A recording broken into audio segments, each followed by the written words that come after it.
إن الله وملائكته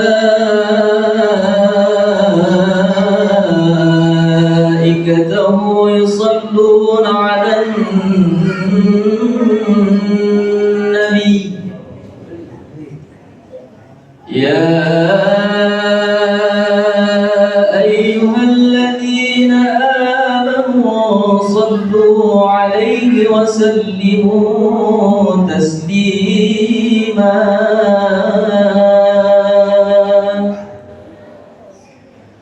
اللهم صل وسلم على سيدنا محمد سيد المرسلين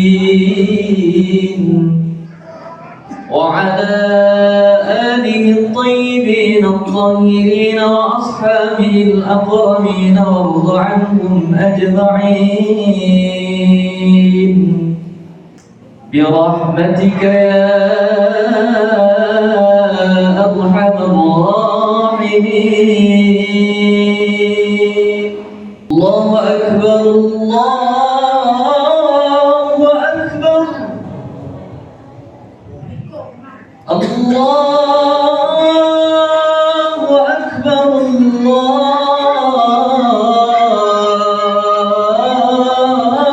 الله أكبر. أشهد أن لا إله إلا الله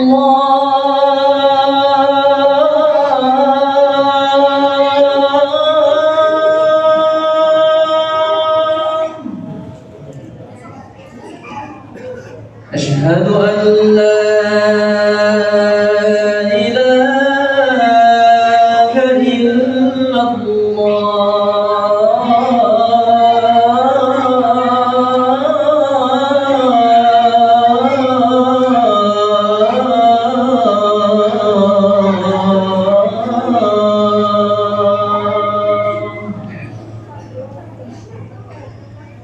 أشهد أن محمدًا رسول الله.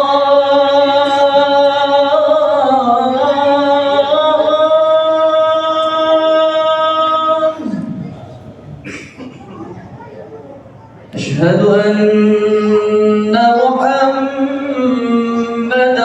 رسول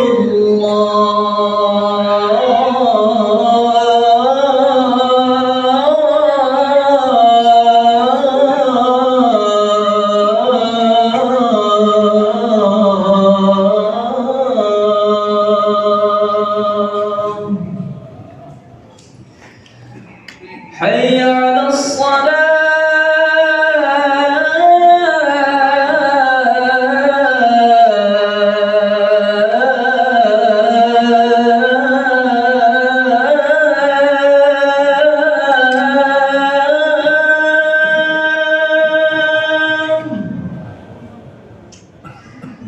حي على الصلاة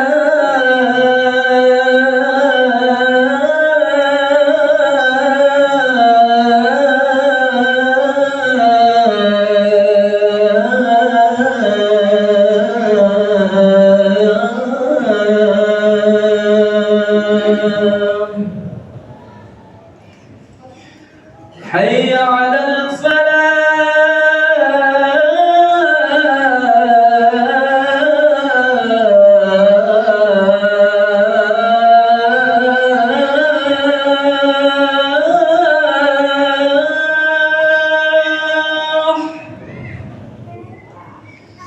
حي على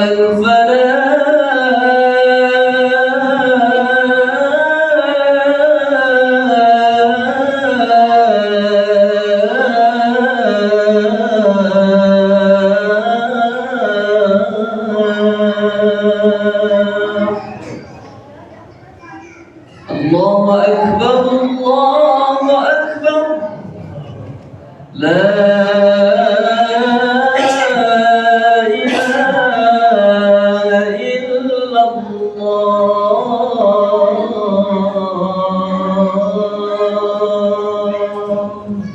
الحمد لله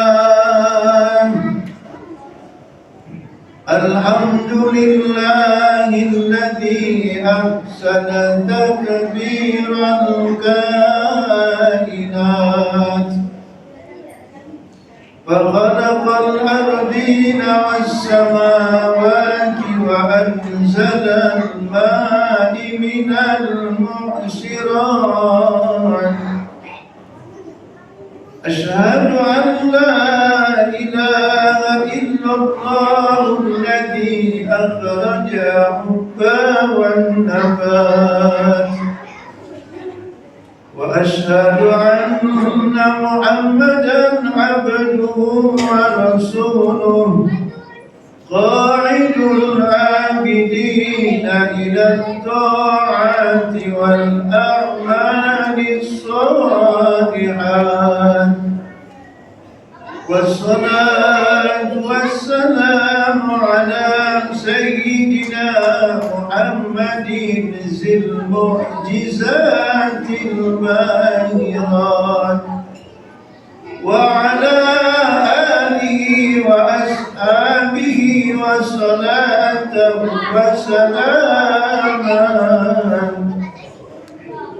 وسلاما تتوالى على ممر الأوقات والساعات أما بعد فيا عباد الله أوصيكم وإياي بتقوى الله في جميع الحالات والحركات فقال الله تعالى في القرآن الكريم أعوذ بالله من الشيطان الرجيم يا أيها الذين آمنوا اتقوا الله ولتنظر نفس ما قدمت لغد واتقوا الله إن الله خبير بما تعملون. Saudara-saudaraku kaum muslimin, jamaah Jumat rahimakumullah, pada kesempatan yang sangat berbahagia ini, marilah tidak ada kalimat yang paling indah kita ucapkan dari lubuk hati kita yang paling dalam, melainkan puji dan syukur kehadirat Allah Subhanahu wa Ta'ala. Karena berkat rahmat nikmat pada hari ini kita masih dikumpulkan Allah Subhanahu wa Ta'ala dalam rangkaian melaksanakan sholat Jumat berjamaah. Kemudian dilanjutkan dengan salawat dan salam, semoga tetap terlimpah kepada penghulu kita yang menjadi uswah, Nabi besar Muhammad sallallahu alaihi wasallam. Ikhwanil muslimin rahimakumullah, selaku hati pada saat ini berwasiat kepada kita semua, terutama kepada diri hati pada saat ini. Marilah kita memperbaharui, meningkatkan ketakwaan kita kepada Allah Subhanahu wa Ta'ala dengan sebenar-benar ketakwaan yang maksudnya apa yang telah diperintahkan Allah kepada kita. Marilah saudara-saudaraku kita kerjakan. Apapun yang dilarang oleh Allah Subhanahu wa Ta'ala, kita berupaya juga untuk meninggalkannya. Mudah-mudahan apabila kita berbekal ketakwaan kepada Allah Subhanahu wa Ta'ala, kita akan mendapat keselamatan dan kebahagiaan dunia dan akhirat. Allah Subhanahu wa Ta'ala berfirman di dalam Al-Quran surat Al-Qasas ayat 18. Bismillahirrahmanirrahim. Ya ayyuhalladzina amanu taqullaha wal tanzur nafsum ma qaddamat lighad wattaqullaha innallaha khabirum bima ta'malun. Yang artinya, wahai orang-orang yang beriman, bertakwalah kamu kepada Allah Subhanahu wa Ta'ala dengan sebenar-benar ketakwaan, dan perhatikan kata Allah setiap insan apa yang hendak diperbuatnya untuk menghadapi hari esok ataupun hari kiamat. Tidak ada lain adalah bertakwa kepada Allah Subhanahu wa Ta'ala. Dan bertakwalah kata Allah wahai orang-orang yang berakal, dan sesungguhnya Allah mengetahui apa-apa yang kamu kerjakan di muka bumi ini. Ikhwanil muslimin rahimakumullah, judul khutbah kita pada hari ini cukup singkat, adalah muhasabah diri kita masing-masing. Karena tanpa terasa para jemaah yang dirahmati Allah Subhanahu wa taala, kita akan sudah berakhir tahun Masehi 2024 akan menghadapi 2025. Oleh karena itu, pada kesempatan yang sangat berbahagia ini, marilah kita memanfaatkan nikmat yang diberikan Allah sampai saat ini. Apakah nikmat umur, nikmat kesehatan dan kesempatan? Karena kalau kita saudara-saudara untuk menghitung nikmat yang diberikan Allah sampai hari ini, tidak akan dapat terhitung saking banyak nikmat yang diberikan Allah. Wa in ta'uddu ni'matallahi la tuhsuha. Jika seandainya kata Allah kamu akan menghitung nikmatmu, sudah barang tentu tidak akan dapat terhitung. Walaupun saudara-saudara, air lautan ini merupakan tintanya, kemudian pohon adalah pena dan dedaunan adalah kertasnya, kita menulis nikmat Allah Subhanahu wa taala tidak akan selesai saudara-saudara, saking banyak nikmat yang diberikan Allah kepada kita. Oleh karena itu, sebagai penutup akhir tahun ini, marilah kita muhasabah, mari kita mengevaluasi diri sampai sejauh mana ibadah-ibadah yang belum kita lakukan, sunnah-sunnah Nabi yang belum kita kerjakan. Karena kita sadar saudara-saudara, supaya kita menjadi orang yang beruntung di muka bumi ini, kita dapat memanfaatkan nikmat yang diberikan Allah Subhanahu wa taala. Maka kata Rasulullah, "Man kana yaumu amsi fa huwa rabi." Barang siapa, kata Nabi, yang bergantian tahun akan lebih baik daripada tahun sebelumnya, maka dia termasuk orang yang beruntung di hadapan Allah Subhanahu wa taala. Wa man kana yaumu amsi fa huwa maghbun. Dan barang siapa, kata Nabi, pergantian tahun tidak pernah mengalami perubahan sama sekali, maka dia tergolong orang yang merugi di hadapan Allah Subhanahu wa taala. Wa man kana yaumu amsi fa huwa mal'un. Dan barang siapa, kata Nabi, dia lebih jelek daripada tahun belakangan, maka dia akan dilaknat oleh Allah Subhanahu wa taala. Oleh karena itu, saudara-saudaraku yang dirahmati Allah Subhanahu wa taala, hari Jumat ini merupakan sayyidul ayyam, penghulu daripada segala hari. Maka apabila terkumandangnya azan Jumat ini saudara-saudara, maka kita bergegaslah untuk ke rumah Allah meninggalkan aktivitas kita. Apakah kita sebagai seorang pegawai negeri, pegawai swasta, pedagang, petani, mahasiswa dan pelajar, semua ini saudara-saudara kita tinggalkan hanya sesaat. Kita untuk mengingat Allah Subhanahu wa taala. Dan barang siapa, kata Nabi, yang datangnya paling awal pada hari Jumat ini, dia seolah-olah telah bersedekah mengorbankan seekor unta yang besar. Dan barang siapa, kata Nabi, yang datang nomor 2, dia melaksanakan sholat Jumat ini, maka dia seolah-olah bersedekah telah mengorbankan seekor lembu. Dan barang siapa yang datang nomor 3, saudara-saudara, dia telah bersedekah mengorbankan seekor kambing. Dan barang siapa yang datang nomor 4, saudara-saudara, maka dia telah bersedekah mengorbankan seekor ayam betina. Dan barang siapa yang jaganya terbirit-birit adalah nomor 5, saudara-saudara, dia adalah masih dapat pahala di hadapan Allah bersedekah sebutir telur. Bayangkan saudara-saudaraku yang dirahmati oleh Allah Subhanahu wa taala. Oleh karena itu, merupakan salah satu yang sangat kita nantikan. Hari Jumat ini kalau kita berdoa dari malam, pagi sampai petangnya akan dapat diperkenankan dan dikabulkan oleh Allah Subhanahu wa taala. Maka apabila kita melaksanakan ibadah ini, semuanya kita tinggalkan hanya sesaat. Setelah itu, kata Allah, apabila kita mengerjakannya, maka bertebarlah, kata Allah, kamu di muka bumi ini. Cari, kata Allah, ilmuku, dan cari, kata Allah, rezekiku, supaya apa, kata Allah, kamu tergolong orang-orang yang beruntung di hadapan Allah Subhanahu wa taala. Saudara-saudaraku yang dirahmati Allah, oleh karena itu marilah kita senantiasa untuk mengintrospeksi diri kita masing-masing dengan memperbanyak kita istighfar, meminta ampun kita kepada Allah Subhanahu wa taala. Karena tidak ada yang dapat mengampuni kesalahan kita, saudara-saudara, melainkan Allah Subhanahu wa taala. Bayangkan saudara-saudara, dengan kita manusia yang beriman kepada Allah Subhanahu wa taala dalam kehidupan kita sehari-hari yang tidak pernah lupa dengan problem. Oleh karena itu, mari kita menyikapinya. Tidak boleh kita suudzon, maka kita baik sangka terhadap Allah Subhanahu wa taala. Setiap Allah memberikan ujian kepada kita, itu adalah saudara-saudara yang terbaik supaya kita akan lebih baik daripada sebelumnya. Marilah saudara-saudaraku yang dirahmati oleh Allah Subhanahu wa taala, dengan penutup tahun Masehi ini, marilah kita untuk mengintrospeksi, mengevaluasi ibadah kita 1 tahun yang baru kita lewati.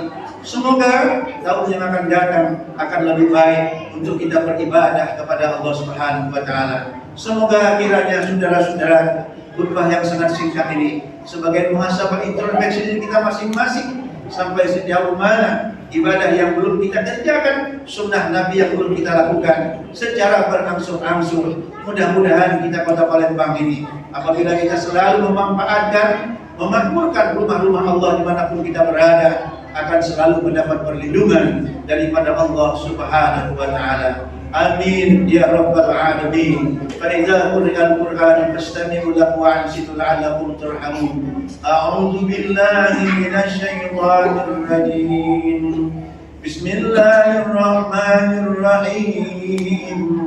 Wal asri innal insana lafi khusrin illa alladziina aamanu wa 'amilus shaalihati wa tawassaw bil haqqi wa tawassaw bis sabr. Barakallahu li wa lakum fil Qur'anil azim wa nafa'ani wa iyyakum bima fihi minal ayati waz zikril hakim wa taqabbala minni wa minkum tilawatahu innahu huwas samiul 'alim. Aqulu qawli hadza wa astaghfirullahal azim li wa lakum wa lisairil muslimina wal muslimat wal mu'minina wal mu'minat fastaghfiruh innahu huwal ghafurur rahim. Allahumma salli wa sallim ala sayyidina Muhammadin wa ala ali sayyidina Muhammad.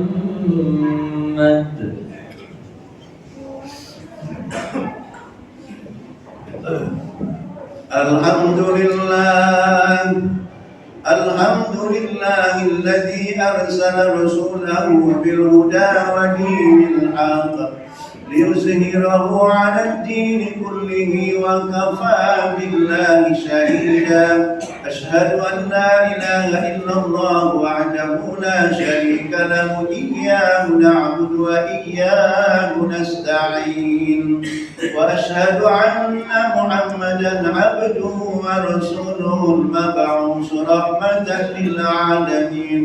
اللهم صل وسلم على سيدنا محمد وعلى آله وأصحابه أجمعين.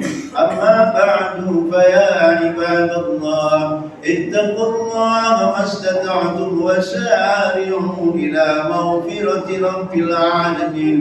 فقال الله تعالى في القرآن الكريم إن الله وملائكته يصلون على النبي يا أيها الذين آمنوا صلوا عليه وسلموا تسليما. اللهم صل وسلم وبارك على سيدنا محمد سيد المرسلين وعلى آله وأصحابه وقرباته وأزواجه وذرياته أجمعين. وارض اللهم على 4 الخلفاء الراشدين سيدنا أبي بكر وعمر وعثمان وعلي وعلى بقية الصحابة والتابعين ومن تبعهم بإحسان إلى يوم الدين وعلينا معهم برحمتك يا أرحم الراحمين. اللهم اغفر للمسلمين والمسلمات والمؤمنين والمؤمنات الأحياء منهم والأموات إنك سميع قريب مجيب الدعوات يا قاضي الحاجات ويا كافي المهمة برحمتك يا أرحم الراحمين. يا مقلب القلوب ثبت قلبي على دينك. اللهم مصرف القلوب صرف قلوبنا على طاعتك. ربنا آتنا في الدنيا حسنة وفي الآخرة حسنة وقنا عذاب النار. عباد الله إن الله يأمر بالعدل والإحسان وإيتاء ذي القربى وينهى عن الفحشاء والمنكر والبغي يعظكم لعلكم تذكرون واذكروا الله الذي يذكركم وادعوه يستجب لكم ولذكر الله أكبر والله يعلم ما تصنعون. أقيموا الصلاة.